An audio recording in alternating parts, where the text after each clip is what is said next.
David Adeleye and Big Baby Miller. First of all, I know you guys have a kind of close relationship. Just tell me, first of all, how that came about. First of all, you... He was in Miami giving trouble, man. So, you know, I had to give him a little kick in the boot and tell him, listen, got baby yourself out here, you know what I mean? Nah, David's a good guy, man, respectful. But, you know, I just want to make sure you're not getting no trouble. And they show him the ropes in New York and show him the ropes in Miami, man. And like I said, he's a good dude, man. He blends in. Anywhere I bring him, he blends right in, man. So that's what I like about him. He's not too show-off. He's not boisterous. He like to chill and go with the vibe, and that's what I love about him. You know what I mean? And David, there's a lot of respect from your side for Big Baby. Maybe similar characters, maybe, or... Yeah, 100%. It's funny, yeah, we are similar characters, but get on like a house on fire, man. Live by the same sort of morals and whatnot, and no stabbing in the back here, you know what I mean? So, yeah. I was actually in your dressing room after the Hrgović fight, and you actually received a call from Big Baby. How much do you appreciate something like that from, you know, a fellow heavyweight? He knows kind of what you're going through. A lot, because you get calls from certain friends, and you always appreciative, especially when someone walks down the same sort of path. He's a fighter, so he knows what it's like. You know, so yeah, you gotta appreciate it.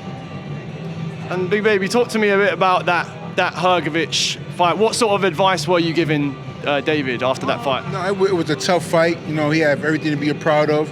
He didn't get the nod that night, but I want to tell him, man, he made me proud. You know, kind of brought tears to my eye after seeing that fight. It was a tough and brutal fight. And Hrgović, one of my boys too. You know, two of the boys are fighting. So, you know, it was no love lost. It was just that I know Adelaye's younger than him, and I said, keep your head up. You get a good showing. You know, just brush it off and get back in the gym, man. And that's what it would come down to. Learning experience. And obviously, you were scheduled to fight, you know, one part of the main event once upon a time. Correct. How do you see this fight going? Is it a step too far for Fabio? I mean, listen, man, he's been winning fights. I don't think it's a step too far. That's boxing. You know, you're gonna get find out sooner or later. But I just feel like Parker has a little more, well, a lot more really in the ammunition. But we do know Parker's chin is acceptable, and Wally does have that equalizer, which is a right hand. Now, Parker doesn't sit still. You know, he can't crack. I'm thinking Parker's going to take it, but this is boxing. You never know. David, tell me about your fight. You've got one scheduled, I believe, in Nigeria. How excited are you to be back in Africa? Man, it's one of the dreams as a kid, you know, get to fight in the motherland. Can imagine how proud my parents would be fighting back home in the country that they were born in. And yeah, so I'm grateful. Good opportunity came. Big shout out to Frank Warren for making it happen as well. Balmoral, AK Promotions. Yeah, they all came together, all came up with this genius plan, and here we are now fighting back home.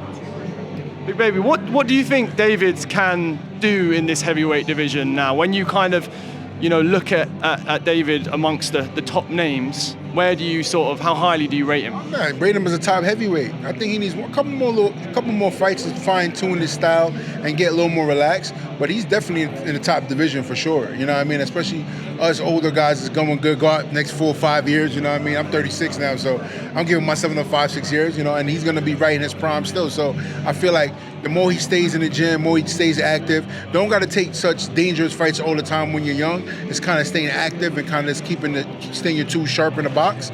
I mean, he's going to be around for a long time. He definitely got championship breeding him, and that last fight proved it. Good chin, good heart. Just got to learn how to relax. And listen, there's going to be all the heavyweights, all of Frank Warren's, you know, lots of Frank Warren's heavyweights in the building today. Is there anyone that you're looking at? Man, anybody I want to scrap, really. You know what I mean? There's a lot of names that came to the table to me, man. You know what I mean? But I feel like right now it has to benefit me. You know what I'm trying to say? Because they know what I could bring to the table, man. But at the same time, it has to make sense. That's all it is, you know. Jarrell was a great fight. I accepted it, no problem. And all of a sudden, we did what we had to do, sign a contract. We're in VADA. We're getting piss tests. We're doing all the hoop-to-hoop. And all of a sudden, Jarrell says, nope, I don't want that fight again. So, like I said, I feel like somebody definitely sabotaged it because Derek's been calling me for months about we're going to do it. And then finally, we're getting close to it. And, you know, shit crumbles. Well, listen, maybe one day we can see it. But just last of all, was there ever any sparring sessions between you two? Yeah, Imagine me and him. I hit him with a body shot. That's what I gotta tell you. He was like, damn, man. Them English motherfuckers strong, huh? It's so funny. That's what he says. You know what's so funny? Because See Big Baby's character, he used to walk into the gym. Hey yo, who want that work with Big Baby? I'm like, me? He'd be like, yeah, glove up. He used to glove up, and going for it. Some good spars. Yeah, good spars. No, David got hard. David could crack, man. David could definitely crack. I'm like, yo, Teach me a lot of things as well. You know, there's certain things he's been in the game way longer than I have been, and he's telling me, nah, you've got to loosen up there, do this there, do this there. So, yeah, it definitely. David's fucking nuts. We're gonna work on the drill. Next thing I get hit with a fucking right hand from hell. Nah, I don't like playing games with him no more. You know what I mean? But David's a good guy, man. David crack. Right, we got two of the best personalities in the heavyweight division right here. Thank you for speaking to us, guys. Cheers, guys. Pleasure.